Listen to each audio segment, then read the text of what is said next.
जो जिस स्तर का व्यक्ति होता है वो उसी स्तर से देता भी है।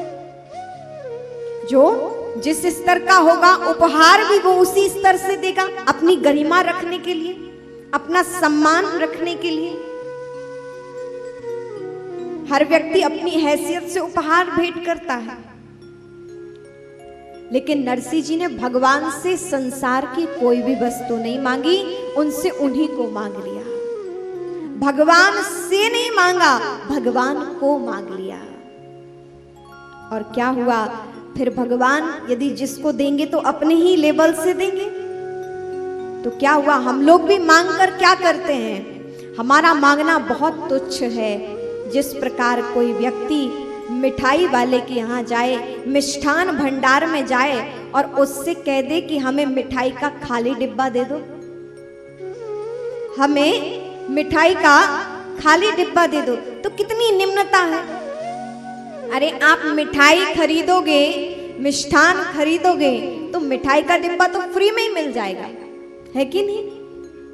उसी प्रकार जब आप परम मीठे परमात्मा को मांगेंगे, परम अमृतमयी परमात्मा को मांग लेंगे, तो संसार के जितने ये वस्तुएं हैं, खाली डिब्बा, वो सब तो अपने आप ही मिल जाएगा, है कि नहीं?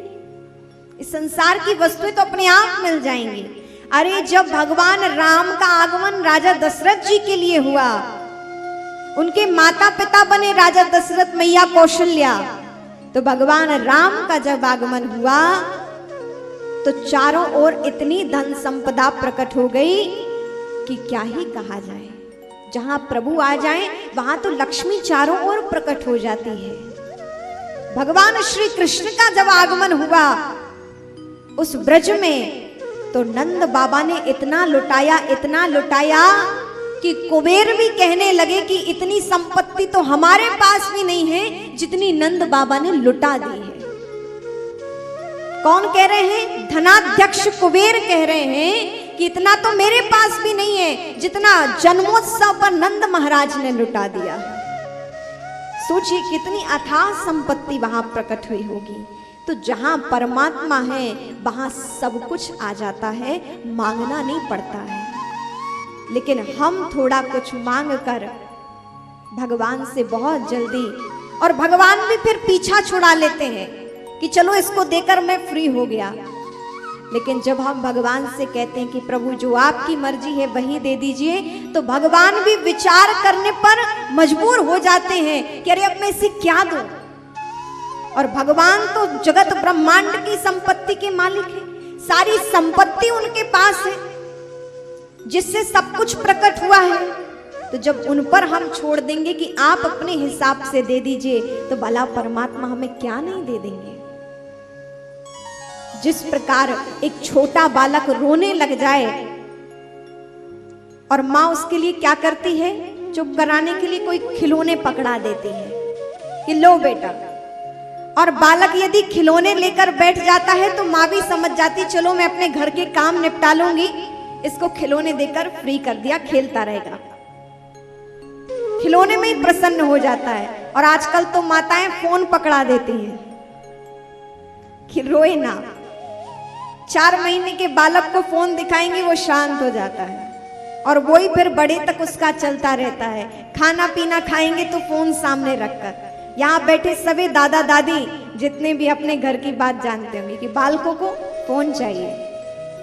हमारे श्याम भैया बैठे यहाँ, इनका पोता कृषिव, जब तक फोन सामने ना रखो भोजन नहीं होगा, और फोन दे दो तो 4 बार भी बैठ जाएगा भोजन के लिए, 2-2 को और 4 बार में भी खा लेगा।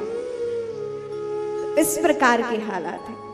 तो माँ भी क्या थोड़ा सा खिलौने पकड़ा के निश्चिंत हो जाती है कि चलो ये खिलौने से मान गया, और अपने कार्य में लग जाती है। उसी प्रकार और लेकिन यदि बच्चा ये कह दे कि माँ मुझे खिलौने नहीं चाहिए, मुझे तो तू चाहिए, और जब जिद करने लग जाए कि माँ मुझे खिलौने नहीं, मुझे तो तेरी गोद चाहिए, तू चाहिए, तो माँ फिर क्या करती है? बालक को गोद में बिठा लेती है, प्रेम करती है, पुचकारती है, दुलारती है, और बालक आनंद से भर जाता है।